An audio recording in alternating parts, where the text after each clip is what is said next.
Pessoal da igreja, com a paz do Senhor, amém? Vamos orar para a gente iniciar a nossa aula de hoje. Senhor, meu Deus, meu Pai, neste momento, Senhor, nós queremos te agradecer por estarmos mais uma vez reunidos para aprendermos da Tua Palavra, meu Pai. Nós te apresentamos as nossas vidas e pedimos que o Teu Espírito Santo esteja no nosso meio, nos conduzindo, nos dando sabedoria, meu Pai, nos capacitando, Deus, nos dando discernimento da Tua Palavra e da Sua vontade, repreendendo em nome de Jesus tudo aquilo que não vem de Ti, Senhor, abençoando, meu Pai, a vida de cada um dos Teus filhos, Deus, que o Senhor coloque paz, meu Pai, que o Senhor coloque alegria, Deus, mansidão, que em nome de Jesus, Deus, o Seu nome seja glorificado sempre na vida dos Teus filhos e que nós possamos ser luz aonde quer que a gente vá, levando, meu Deus, a mensagem do Teu Evangelho e que a nossa mente, Senhor, seja renovada através da Tua Palavra. É isso que nós te pedimos e te agradecemos em nome de Jesus. Amém? A lição de hoje, o título é A Sutileza do Enfraquecimento da Identidade Pentecostal. A gente vai fazer a leitura que está em Atos, capítulo 2, do versículo 1 ao 4, primeiro, que diz assim: Cumprindo-se o dia de Pentecostes, estavam todos reunidos no mesmo lugar, e de repente veio do céu um som, como de um vento veemente e impetuoso, e encheu toda a casa em que estavam assentados. E foram vistas por eles línguas repartidas, como de fogo, as quais pousaram sobre cada um deles. E todos foram cheios do Espírito Santo e começaram a falar em outras línguas, conforme o Espírito Santo lhes concedia que falassem. E 1 Coríntios, capítulo 12, do versículo 7 ao 11, que diz assim: Mas a manifestação do Espírito é dado a cada um para o que for útil. Porque a um pelo Espírito é dada a palavra de sabedoria, e a outro pelo mesmo Espírito a palavra da ciência, e a outro pelo mesmo Espírito a fé, e a outro pelo mesmo Espírito os dons de curar, e a outro a operação de maravilhas, e a outro a profecia, e a outro o dom de discernir os espíritos, e a outro a variedade de línguas, e a outro a interpretação das línguas, mas um só e o mesmo Espírito opera todas essas coisas, repartindo particularmente a cada um como quer. Amém? Então, na lição de hoje, a gente vai falar sobre mais uma das sutilezas do inimigo, né? No que diz respeito ao enfraquecimento da identidade pentecostal. Mas primeiro a gente precisa entender o que é pentecostal, né? O que é Pentecostes. Pentecostes significa quinquagésimo, por isso que era a festa dos Pentecostes, porque era 50 dias após a Páscoa, né, onde eles agradeciam pela colheita realizada pelos judeus. E aí, o que aconteceu? No dia de Pentecostes, após a morte e ressurreição de Jesus, que é 50 dias após a Páscoa, e Jesus morreu na Páscoa, então 50 dias após a morte de Jesus, o Espírito Santo desceu ali pela primeira vez sobre os discípulos de Jesus que estavam reunidos, orando, clamando, intercedendo. Então, para nós que somos cristãos, o Pentecostes está relacionado ao Espírito Santo de Deus, né? Então, quando a gente fala que uma igreja ela é pentecostal, nós estamos dizendo que aquela igreja ela acredita no Espírito Santo de Deus, no batismo, nos dons, né? E que o Espírito Santo continua agindo e operando no nosso meio. Então, nessa lição de hoje, a gente vai estudar a identidade pentecostal e a sua relação com o Pentecostes bíblico. E também a gente vai falar sobre essa negação da atualidade, né, com relação aos dons espirituais. Por quê? Porque algumas pessoas acreditam, né, que até aconteceu esse derramar do Espírito Santo, mas que isso já acabou, né, que não acontece mais, que os dons hoje em dia eles não estão mais em ação. E negam que uma das evidências do batismo com o Espírito Santo é o falar em outras línguas. Então, nós vamos ver o que a Bíblia diz a respeito disso. o Pentecoste bíblico, o Espírito prometido. Então, o Antigo Testamento, ele mostra a ação do Espírito Santo de Deus em momentos específicos sobre a vida de diferentes pessoas. E aí a gente vê o Espírito Santo do Senhor agindo sobre a criação, em Gênesis capítulo 1, versículo 2, na vida de Bezalel, né, que diz que ele foi pleno do Espírito Santo de Deus, para que ele pudesse realizar a obra ali para a construção do templo, está em Êxodo capítulo 31, versículo 2 e 3. Gideão também foi pleno, foi cheio do Espírito Santo, está lá em Juízes 6, 34. Jefté também está em Juízes 11, versículo 29. Então a gente observa que no Antigo Testamento, na Antiga Aliança, existia a ação do Espírito Santo, só que era de uma forma mais específica, né? Então o Espírito Santo, ele sempre agia na vida de determinadas pessoas escolhidas para obras especiais, né? Os sacerdotes, os reis, os profetas. E aí a gente observa uma ação mais restrita do Espírito Santo de Deus na Antiga Aliança, mas havia ação do Espírito Santo de Deus. Só que no Antigo Testamento já havia sido feito uma promessa do derramamento do Espírito Santo de Deus sobre as pessoas. Então, no livro de Joel fala, né, sobre esse derramar do Espírito Santo, e não apenas sobre pessoas especiais com uma missão especial, né, com uma missão específica. E aí o outro tópico fala sobre o Espírito derramado. Então, no Novo Testamento, né, o que a palavra tinha no Novo Testamento acontece o cumprimento dessa promessa, né, dessa profecia a respeito da vinda do Espírito Santo de Deus, né? O profeta Joel, lá em Joel 2, versículo 28, ele disse que o Espírito viria, né, de uma forma copiosa. E essa promessa, ela teve o seu fiel cumprimento no dia de Pentecostes, né, 50 dias após a Páscoa e a morte de Jesus. E ela ficou identificada como o batismo com o Espírito Santo de Deus.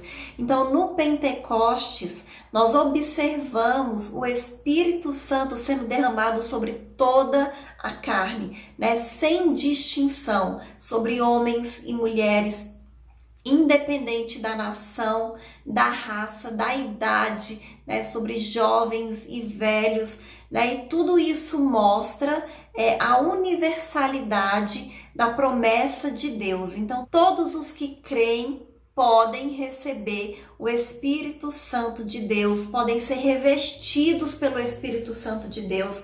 Essa é a promessa do Senhor e é o cumprimento também da promessa de Deus no dia de Pentecostes, que continua até os nossos dias atuais. Então, hoje, né, nós vivemos na nova aliança. Então, diferente do Antigo Testamento, onde apenas algumas pessoas eram cheias pelo Espírito Santo de Deus, hoje todos aqueles que creem em Jesus Cristo, eles podem sim receber o Espírito Santo de Deus. Essa é a promessa do Senhor e é o Espírito Santo de Deus que nos capacita, né, para cumprir a missão que o próprio Jesus nos deixou, que é de levar o Evangelho para toda criatura. E a gente percebe isso na vida dos próprios discípulos, né? Quando eles foram batizados com o Espírito Santo, quando eles foram cheios, eles receberam uma unção, né? E eles pregavam e várias pessoas aceitavam a Jesus. Eles oravam e as pessoas eram curadas, né? Os demônios eram expulsos, as pessoas eram libertas. Então, foi realmente algo extraordinário que aconteceu, né, e que continua até os nossos dias atuais, amém? O outro tópico diz assim: o distintivo pentecostal de nossa igreja, a atualidade dos dons espirituais. Agostinho de Hipona, ele introduziu na igreja um erro doutrinário muito sério, né, de que os dons haviam cessado. Então, no entendimento dele, os dons, eles existiram, mas eles foram restritos apenas para o período apostólico. Então, ele acreditava que até houve esse derramar do Espírito Santo, mas que foi algo que acabou, né, que não foi algo que ficou, né, para as próximas gerações, né, para o continuar da igreja. E esse ensino dele acabou moldando o catolicismo medieval, né, e mesmo com a reforma luterana, né, os reformadores eles não conseguiram se desvencilhar dele. Então o movimento pentecostal ele surge muito depois, né, como resposta a esse desvio doutrinário. Os pentecostais, eles não apenas creem que os dons estão vigentes na igreja, como eles os exercem. E até hoje nós temos igrejas, né, que são pentecostais e igrejas que não são pentecostais. As igrejas que são pentecostais, como eu disse, são aquelas que acreditam, né, no batismo com o Espírito Santo, que acreditam nos dons espirituais concedidos pelo Espírito Santo de Deus, né? E essas igrejas, elas usam esses dons, né? E existem igrejas que não são pentecostais, que são as igrejas que não acreditam, elas não aceitam o batismo com o Espírito Santo, elas não aceitam os dons, né? Elas até pregam a palavra de Deus, falam de Jesus, aceitam, acreditam em Jesus como Salvador, mas não acreditam que o Espírito Santo de Deus continua agindo no nosso meio. O próprio Jesus, momentos antes dele morrer, né, ele fala para os seus discípulos, né, que ele ia para o Pai, mas que eles não ficariam sós, né, que o Espírito Santo de Deus ficaria com eles, né, e o Espírito Santo ia consolar, o Espírito Santo ia ajudar em todas as ocasiões, em todos os momentos. Até pelas palavras de Jesus, nós cremos no Espírito Santo de Deus e nós cremos no batismo com o Espírito Santo, nós cremos nos dons espirituais, até porque a gente tem experiências, né? A gente vive isso no nosso dia a dia, a gente vê a manifestação dos dons, a gente vê pessoas sendo curadas, né, através da oração, a gente ouve profecias que se cumprem, né? Então são pessoas sendo usadas pelo Espírito Santo de Deus. Então a gente vê a manifestação dos dons espirituais na nossa vida diária, né? Na nossa igreja, no nosso dia a dia como cristão, no nosso relacionamento com Deus. Então todos os crentes, eles têm o direito e devem buscar sinceramente, de coração, com fé, com convicção, o batismo com o Espírito Santo de Deus, né? E o batismo com o Espírito Santo, ele vem nos revestir, nos capacitar para a obra e para o serviço de Deus, né? É a concessão dos dons, né? E o uso desses dons que nos capacita no trabalho do nosso ministério. E o batismo com o Espírito Santo é uma experiência maravilhosa, mas ela é diferente da gente aceitar Jesus. E ela vem após isso. Então, primeiro a gente acredita, primeiro a gente aceita Jesus como Salvador, né? Nós nascemos de novo e depois nós recebemos e somos batizados com o Espírito Santo de Deus. E isso aconteceu no início da igreja também. Os próprios discípulos, né, quando eles saíram para pregar o evangelho, eles acabaram encontrando pessoas. Em Atos capítulo 19, né, a gente vê que o apóstolo Paulo ele chega em Éfeso e ele encontra ali com alguns irmãos que eles acreditavam em Jesus, eles já tinham nascido de novo, inclusive eles haviam sido batizados na água, né, que eles diziam que era o batismo de João, mas eles nem sequer tinham ouvido falar ainda do batismo com o Espírito Santo de Deus.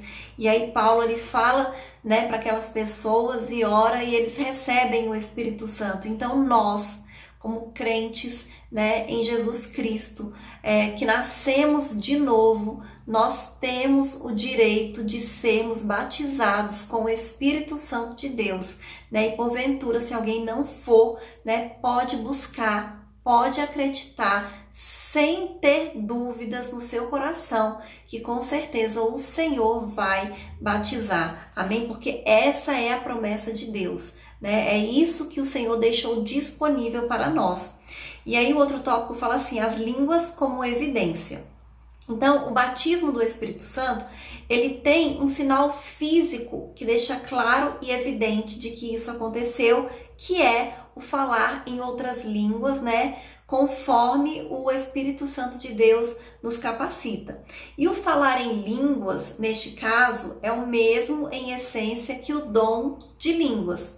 E nenhum pentecostal da primeira geração tinha dúvida alguma quanto a isso. E aí, quando a gente fala da primeira geração, nós estamos falando dos primeiros cristãos que chegaram no Brasil, que trouxeram o evangelho para o Brasil, como, por exemplo, William Durham, Gunnar Vring, Daniel Berg, né, que foram os responsáveis por trazerem a Assembleia de Deus para o Brasil, né? Então eles eram crentes pentecostais da primeira geração que acreditavam e pregavam com convicção na doutrina do Espírito Santo de Deus. Até porque, se não fosse o Espírito Santo de Deus, eles não tinham conseguido chegar até aqui, né, evangelizado, constituído igrejas, né, e levantado um número grande de pessoas, né, que aceitaram Jesus aqui através da pregação deles, do ministério deles, né, como eles foram usados. Só que o que acontece? Nos dias atuais, a gente percebe um enfraquecimento desses sinais. Por quê? Por causa de ensinamentos sutis, e aí é que a gente fala da sutileza de Satanás, né? De como ele é astucioso, de como ele é ardiloso. E como é que o inimigo tem feito? Ele tem colocado dúvida no coração das pessoas, colocado questionamentos. Por quê? Ele fala que o falar em outras línguas até existe, só que não é para todos. E aí esse desvio doutrinário acaba tirando a convicção do coração das pessoas. E aí a gente sabe que para a gente receber qualquer coisa da parte de Deus, para a gente receber um dom, nós precisamos ter fé.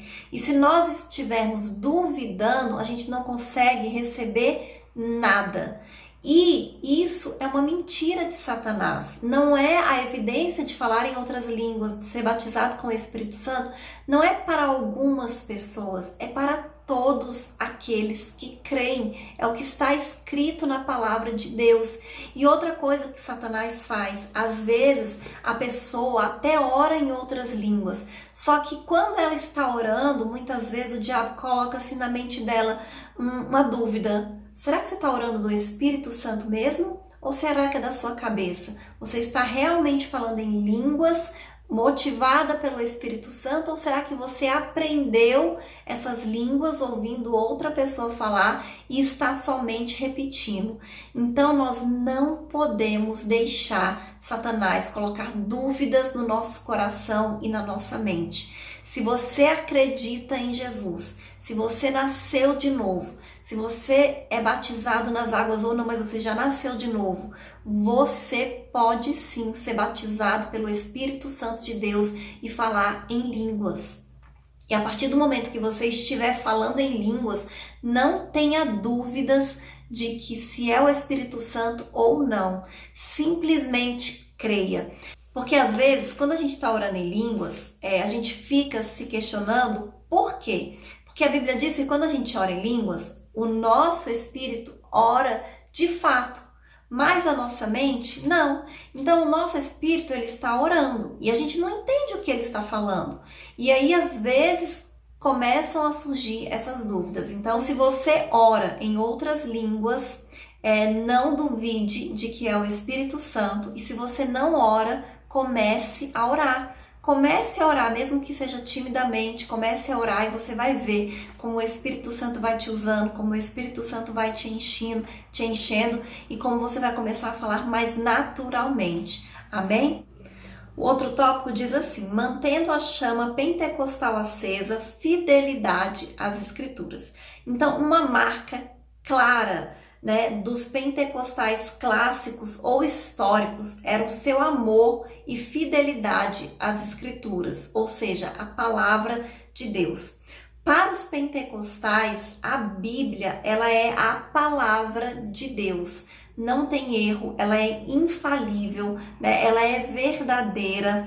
E esse afrouxamento doutrinário e consequente negação da atualidade dos dons espirituais são marcas, né, que mostram que segmentos do movimento pentecostal contemporâneo estão se distanciando, se afastando da palavra de Deus.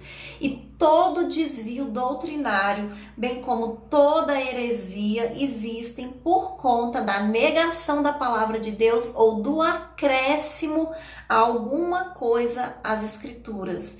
Então, nós precisamos nos apegar à palavra de Deus. Nós precisamos voltar às Escrituras, voltar a estudar e acreditar no que a Bíblia diz. Amém? A gente não pode deixar que Satanás use pessoas para nos enganar, para colocar dúvidas no nosso coração e para nos afastar da vontade de Deus, da verdade de Deus para as nossas vidas. Por isso que é importante a gente ler e conhecer a Bíblia, porque quando a gente conhece, nós não somos enganados. Amém? E outro tópico diz assim: o exercício dos dons espirituais. Como nos dias do profeta Samuel, as visões elas não eram frequentes, lembra quando você lê a palavra de Deus, diz que não tinha muito mais visões, não tinha muito mais profecias, e aí Deus levanta Samuel. Assim, nos nossos dias atuais, os dons espirituais, eles estão ficando em alguns movimentos mais escassos, né, mais raros. Não existe movimento pentecostal autêntico sem a prática dos dons espirituais. Então, o movimento não pode existir somente como uma doutrina, ou seja, como era no Antigo Testamento, né, que o Espírito Santo de Deus se manifestava através de algumas pessoas especiais para chamados específicos.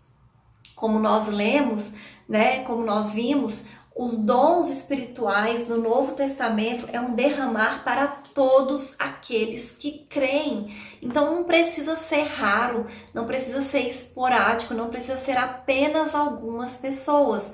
Por que hoje em dia tem menos? Porque as pessoas duvidam mais, porque as pessoas elas não acreditam.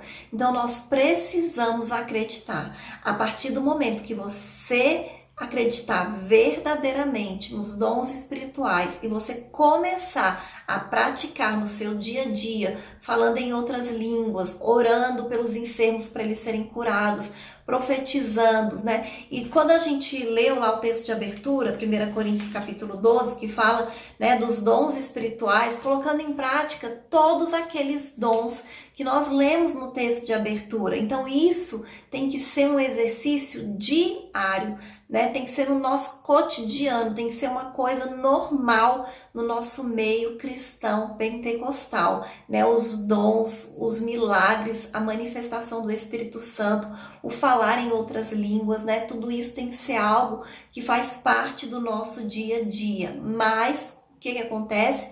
O medo de possíveis abusos não pode servir como desculpa. Eu já vi igrejas que não aceitam, por exemplo, o dom de profecia, porque diz que existem falsos profetas e para que os seus membros não sejam enganados por falsos profetas, então eles não aceitam profecia de nenhuma maneira, através de nenhum profeta. Então isso é um engano, né? Isso é um erro. A gente não pode deixar de viver, né, aquilo que Deus deixou para nós, né, as experiências que o Senhor quer que a gente viva, as manifestações verdadeiras do Espírito Santo de Deus por causa do medo que a gente tem de ser enganado por falsos profetas. Então nós precisamos alicerçar a nossa fé na palavra de Deus, buscar o Espírito Santo, orar, né, nos encher, né, nos fortalecer espiritualmente, porque Deus tem coisas grandiosas para a igreja dele nos nossos dias de hoje ainda.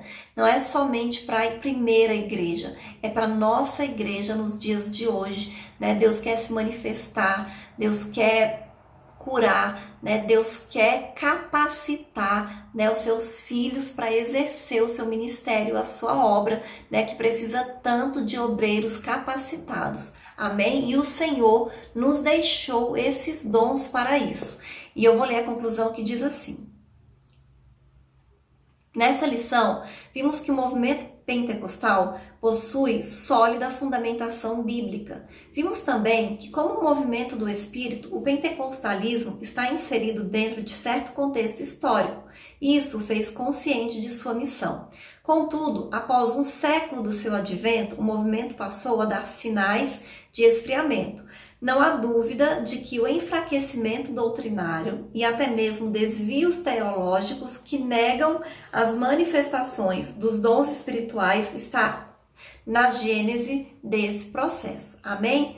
Então, uma das grandes estratégias de Satanás é para atrapalhar a vida do ser humano, o relacionamento dele com Deus, de receber as bênçãos do Senhor e de viver verdadeiramente aquilo que Deus planejou para o homem, é a dúvida. Porque a partir do momento que você duvida, aí vai contaminar a sua fé e você não consegue receber. Então, não podemos duvidar dos dons espirituais, nós não podemos duvidar que o Senhor continua batizando com o Espírito Santo de Deus, que nós continuamos falando em línguas, né? Que nós continuamos tendo dons espirituais. Todos nós temos algum dom. Então, não deixe que Satanás coloque dúvidas no seu coração com relação ao dom que Deus te deu. Muito pelo contrário, comece a exercer, comece a colocar em prática os dons espirituais que o Senhor entregou para você. Amém? E essa é a lição de hoje e até a próxima aula em nome de Jesus.